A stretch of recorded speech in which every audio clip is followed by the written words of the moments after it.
What's up, everybody? Your boy Pat back again with another edition of Second Take, where I talk tech and I speak sports. Today's topic of the day is the United States currency or money system is completely a scam, and the whole thing's a scam. And I'm gonna kind of go through it of how I kind of understand this from my point of view, and hopefully I could enlighten some people on the whole system of our money supply, kind of help you understand why we are basically modern day slaves to the whole money system. So everybody knows our Federal Reserve is kind of like in charge of our currency or our money supply, right? Whenever it is like recently $2 trillion bill, who prints the money? It's the Federal Reserve, right? And everybody knows that once you print money, it kind of it kind of affects inflation, right? So why do we get the Federal Reserve? What is it? I want to get into that and then kind of how money is generated or however you want to determine if it's generated or not generated, but how the whole system kind of works and how it flows. So, the Federal Reserve, created December 23rd, 1913, by Woodrow Wilson, who was the president at the time. And he also had a lot of big influences around him at the time as well. J.P. Morgan Chase. Um, you had the Rockefellers. So, when you talk about who owns the Federal Reserve, I'm not going to get into it as it's deep because there's a lot of conspiracy and there's a lot of difficulty in proving this. But essentially, the Federal Reserve is owned by 12 banks in America, or um, they're spread throughout the whole United States of America. There's a lot more into it as far as stocks and shares and all that. But essentially, the Federal Reserve was created to provide the nation with a safer, more flexible, and more stable monetary and financial system. And I would argue it's not stable at all. It's very vulnerable. It's the word I would use. But each bank is a private corporation. That's key. Private corporation and has its own stock, but it's different from regular stock. You can't go in stock market and say, hey, I want to buy some stock with the Federal Reserve. You can buy a stock for Chase Bank or Bank of America, those banks, but not the Federal Reserve. But the key thing I want to emphasize is it's private. It's not public. So um, it says Federal Reserve, right? But it has nothing to do with the actual government. The government does not own the Federal Reserve. It's its own unique entity that I guess cooperates with the government, but really doesn't have anybody who they have to answer to. So, how does all this money supply, or how does this demand for money come about? So, what happens is you're going to have at some point in time, right? You're going to have government. You're going to have. We just came off an election really recently, right? And you're going to have a politician, say, hey, I want to do X, Y, and Z for the country. I want to lower taxes. I want to make school free. I want to make sure the economy grows. And they have all these programs in place of what they're trying to do. But the problem with that is they get into a spot where they actually want to spend more than what the country actually is able to generate from a money standpoint or an economic standpoint. So it gets into what we call as deficit spending. So deficit spending is when you want to spend more than what you earn. So if it was you and I, the way we would do deficit spending, the closest way I can kind of make it understandable for you is credit cards, right? So I want to buy a $50,000 car or watch or whatever, but I don't have $50,000, so I go on, credit card, swipe it, right? So I want to spend more than I actually make. So that's what happens when a politician raises his hand and says, hey, vote me in because I want to do X, Y, and Z. The problem is I don't have enough money to do this. So I'm going to talk about deficit spending. So what happens? How do they generate that money, right?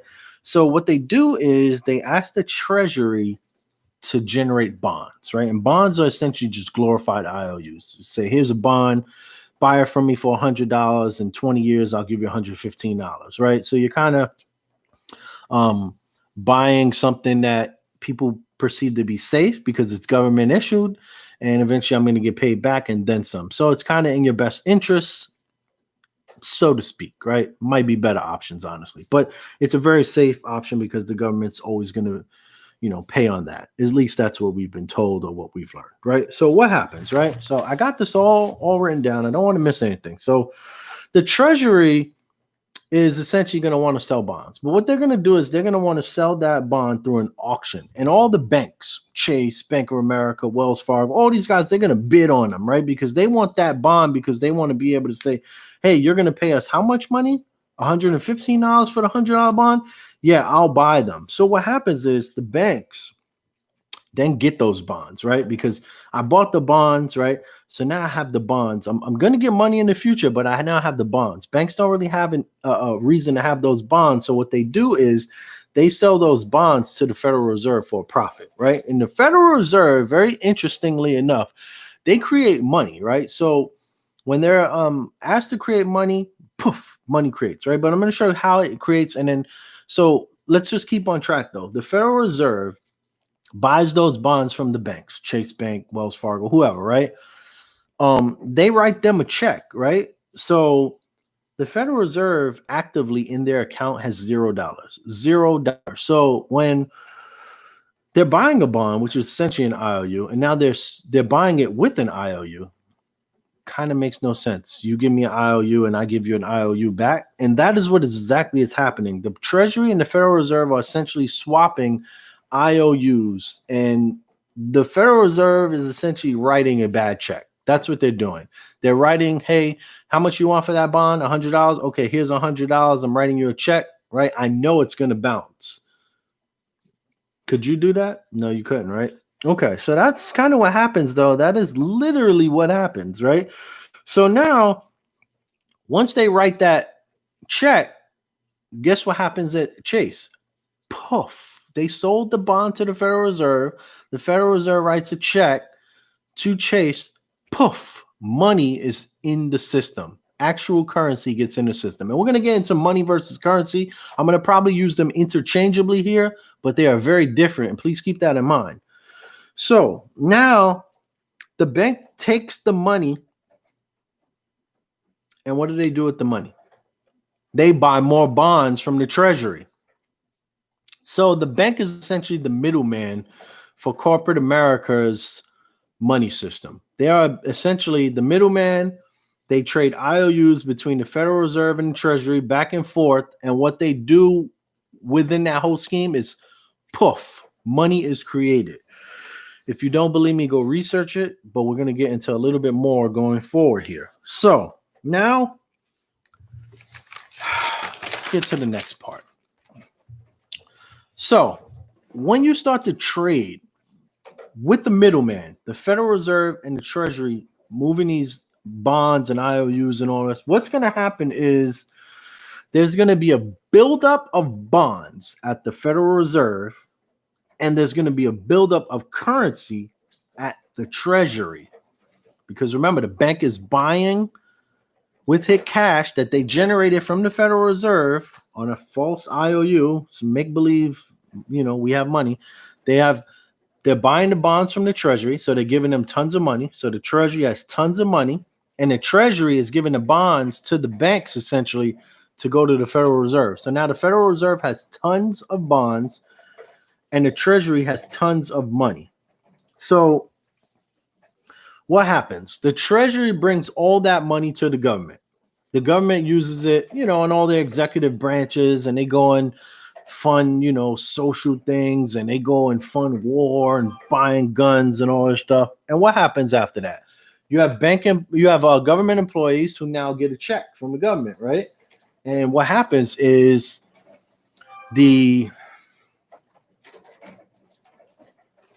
hold on. So what happens is the government actually starts to pay employees that work for them, right? So what happens when you work as an employee? You get taxed, right? By who? The IRS, right? So when you're taxed by the IRS, now the IRS just brings that money right back to the Treasury. So you'll see all the different innuendos that are really falsities within the whole money system as we go along. But what happens when you get your check? You really don't get a check anymore, right? And cash it and get money, right? You put it in direct deposit, right? That's what happens. So the banks have this thing called fractional reserve lending, which is it's anywhere from 0% to like 10%, right? Kind of ballpark figure. But if you give them a check for $100 to deposit, right, you think that money's safe, right? But essentially, that's just a loan you're giving the bank, kind of a backwards reverse loan, because you're not able to profit off of it. Before, you used to get interest in your checking account, but not many banks do that anymore. So what's happening is you give them $100, right? And by law, let's just make it easy, right? 10% they hold on, and 90 they actually go and provide people with loans. So more people come get a loan for $90, right? And then they go and buy, I don't know, car, right? Let's just keep it easy, right? Car costs $90 today. So they take the $90 from the loan, go buy a car. The guy who gets the money from the car, what does he do? He takes that $90, puts it in his bank account. Now the bank takes $81 and lends that and keeps the 9. But the way financial math works is, on the original $100, the $90 that they were able to lend, they also can count as currency. So kind of weird. Go look it up if you don't believe me. It is true. So now the bank essentially has $190 in their account versus the 100 that you gave them. They literally have $10 in a bill, but $90 in like bank deposits that they create, and they're able to calculate the whole 100 plus the 90, and it's $190. So what happens is the money is what's going to happen is the snowball effect. And I'm not going to get into all the math because you're going to get bogged down. Trust me, it's already complicated as is, and it's meant to be complicated. But essentially what happens is $100 that you put in a bank that you've earned from your job is going to be worth $1,000 of loaning power. Kind of make it easy. But what happens is the snowball effect, where all of this money is generating, and what's happening essentially is it's generating out of nothing. It's generating out of 2 IOUs that were created through the system. And I will tell you, 92 to 96% of currency is just created by banks just through this process. So let's see, where am I at? Quick quotable that I picked up about researching this. We are, meaning us, the people, we are what gives currency its value. Think about it. Me and you and I, we are the people that give currency its value. If you don't know, Warren Buffett did a little small thing where, he said, instead of looking at like a car as $30,000, think about how much time it is. So I don't know, if you made $30 an hour, 30,000 divided by your $30 an hour equals how much time that car is worth to you. So don't look at it as how much it is in dollars, but how much is it worth in time. And it kind of ties into, we are what gives currency its value. Because if you start to look at it as an investment of time, you'll start to realize certain things that you buy or don't buy may or may not be worth your actual time, i.e. your money. So what happens now after you work? You get taxed, right? So the IRS turns the money that they take from you and I through taxes, and they give it to the Treasury. So the Treasury can now pay the principal plus the interest to the Federal Reserve on the bond that the Federal Reserve bought with a check which they wrote from an account that has $0. So you understand how now your money is essentially being taken from you, so you can give it to the Treasury so they can pay the principal and interest on the bond, i.e. the transfer of bonds between the Treasury and the Federal Reserve. You essentially are paying the interest. So what's happening is now every generation going forward is going to have a bigger portion of debt to pay off, which no one really asked for or incurred for on a personal level or even on a business level. It is all to fund the trigonomics and the smoke effect of money being created essentially through thin air and through just typing on a machine. If you're the bank, that the $100 you gave me is now $190.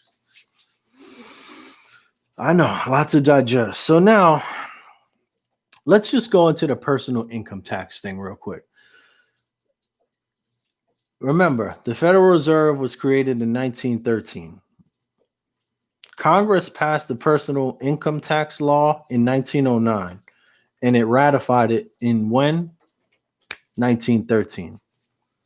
The whole system doesn't work unless you and I pay taxes. So let's talk about the debt ceiling real quick, because you always hear about, oh, once we hit the debt ceiling, the economy is going to collapse. So remember, every dollar in the system essentially has dollar, i.e., principal plus interest on each dollar. So every dollar that's created has an interest, a principal, and an interest on it. So let's play back to the first dollar that was created, right? The first dollar that was created, essentially, what was the interest, right? It was essentially saying, hey, for every dollar created, you owed us $2 for debt. So when you get $2, you owe us $4. When you get $3, you owe us $9. So the debt ceiling, in order for this whole money system to work, there has to be more debt in the system than actual currency. Let that kind of just hit you first. In order for the whole system to work, you need to have more debt than currency. Once the currency catches up to the debt, which is impossible, or once the currency wipes out the debt. So, for instance, you got $1, you wipe out $2 of debt. You got $2, you wipe out $4 of debt. You got $3, you wipe out $9 of debt. Right? So say you have no more dollars, no more currency in the system because you've taken every dollar to wipe out every dollar of debt. Now you're just left with all this debt and the whole system collapses through deflation. If anybody wants more detailed, in-depth on this, because I'm just trying to give you top line. I know most people are going to say it's all BS. I don't believe you. Go research it yourself or ask me through a messenger app or whatever, private message me. I will go through this in more detail for you. So I'm going to end it here. But essentially, our whole money system is the illusion of a magic trick. We have the Federal Reserve and the Treasury swapping IOUs and using the banking system as a middleman to create currency. And it's all done by enslaving people like you and I by paying personal income tax and essentially wasting our time in this rat system, this rat race system that is generating nothing but more and more debt at a faster pace every year. I will also leave you with this really quickly. Go research this and tell me how this is possible. So if I loaned you $1, I gave you $1, right? That means you have $1 and I don't, right? But you owe me $1 now, right? So you're in my debt. You're in my debt, right? You have a debt to me, correct? So how is it that the world's economy is in debt? Think about that. Think about that. Somebody has to be owed, right? That's the debt, right? But somebody has to have a surplus. They have to have the money, right? So if I owe you, if you owe me $1, that means you have $1, right? So if I'm the United States, right, and you're, pick a country, Peru. That means Peru's not in debt, right? The United States is I'm sorry. That means Peru is in debt, right? The United States isn't in debt because the United States is owed money, right? So Peru has money. I'm sorry, scratch it. Peru has a debt, right? United States doesn't have a debt, right? Because they loaned the money. Peru is in debt $1, correct? So the United States is not in debt, right? That's how this will work, right? So how is the world's economy, meaning every country in the world? There are, I think, 3 or 4 that are not in debt, but the surplus that they carry doesn't make up for the world's debt. But the entire world is essentially in debt. So who do we owe? Think about that. It's your boy Pat. Peace. Catch you in the next one.